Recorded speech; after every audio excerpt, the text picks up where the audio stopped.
Today, August 1st, Jamaica celebrates Emancipation Day, a poignant reminder of the island's journey from the horrors of slavery to the dawn of freedom.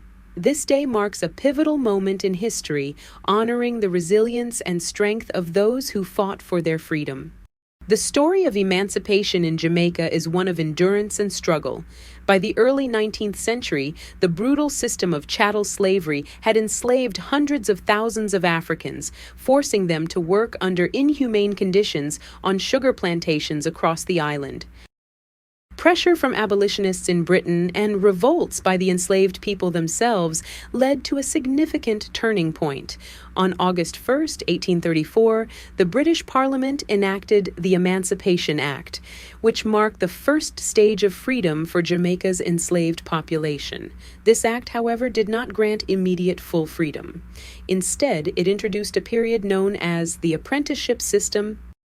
Under the apprenticeship system, former slaves were required to work for their former masters for a further 4 to 6 years, ostensibly to learn how to live as free individuals.